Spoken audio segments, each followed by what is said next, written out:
Teacher talking sports, what it does, what it do, how we live. And it was about 9 or 10 days ago where ESPN came out with their way too early 2023 MLB lineup rankings. I did a video on that where I focused on the top 10. Well, today they came out, Bradford Doolittle, with his way too early 2023 MLB starting rotation rankings. So he does look at depth past the top five, since we know it's rare that all five guys are going to start the entire season. So let's take a look at the top 10, starting with 10 through 6. So 10th, we got the Tampa Bay Rays. Of course, Shane McClanahan is on the short list of Cy Young favorites. Tyler Glasnow, if he could stay healthy, could also be a Cy Young guy. And Zach Eflin, they must have seen something in him. They rarely splurge in free agency. He was their biggest free agent signing in franchise history.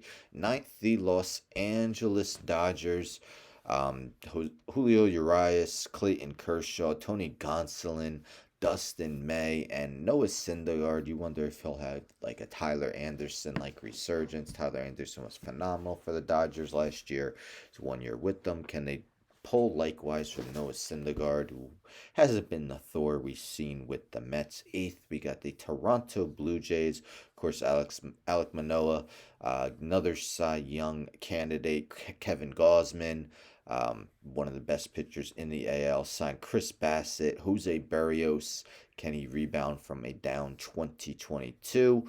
And Hyunjin Ryu may be back by the All-Star break mid-season. This is a guy who was a Cy Young runner-up twice in his career. Seventh, the Chicago White Sox. Dylan Cease, one of the game's best pitchers. What they need: Lance Lynn pitched well to end last season, but Lucas Giolito definitely was a disappointing 2022 for him. Mike Clevenger, we don't know what's going on with him off the field. Definitely could run into some trouble. Houston Astros 6, yes, despite losing Justin Verlander to the Mets. Framber Valdez, Christian Javier, Lance McCullers, Hunter Brown, seen as one of the game's top prospects. So they are still expected to have a great rotation even without Verlander. And let's look at the top five. Philadelphia Phillies 5th. Aaron Nola and Zach Wheeler. Very few teams, if any, can match that 1-2 punch. Ranger Suarez is definitely an all-star candidate. They signed Taijuan Walker and Andrew Painter, also one of the game's top-ranked prospects. Fourth, we have the Atlanta Braves. Max Fried, what a season it was for him last year. Kyle Wright led the majors in wins. Spencer Strider, runner-up for the NL Rookie of the Year. Mike Soroka, what can we get from him? It was a few years back. He looked like a stud, but he's been battling injury for quite some time now. Third, the New York Mets, who lost Jacob deGrom, yes, but added Justin Verlander for a 1-2 punch of Justin Verlander and Max Scherzer.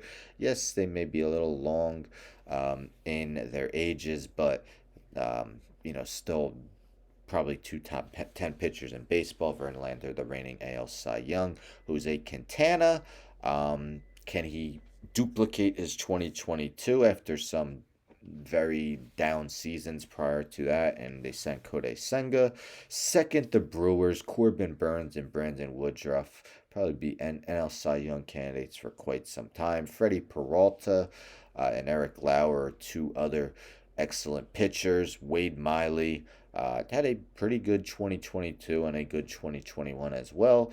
And on the top is the New York Yankees, who of course signed Carlos Rodon to add to a rotation of Garrett Cole, Nestor Cortez, Luis Severino.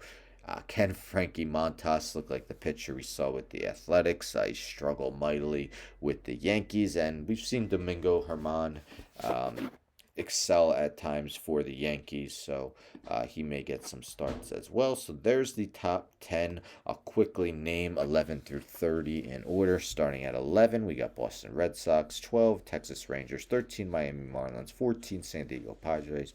15, San Francisco Giants. 16th, Minnesota Twins. 17th, Los Angeles Angels. 18th, Seattle Mariners. 19th St. Louis Cardinals, 20th Cleveland Guardians, 21st Cincinnati Reds, 22nd Arizona Diamondbacks, 23rd Chicago Cubs, 24th Detroit Tigers, 25th Pittsburgh Pirates, 26th Baltimore Orioles, 27th Colorado Rockies, 28th Kansas City Royals, 29th Oakland Athletics, and 30th the Washington Nationals. Yes, they still have Patrick Corbin in their rotation. Two miserable years he's had over the past 2 years. But what do you guys think? Who's ranked too high? Who's ranked just right? Who's ranked too low? Let me know in the comments. Don't forget to subscribe. Tell a friend to tell a friend to tell a friend to subscribe. Like the video, share the video, hit the bell for notifications. I'm out.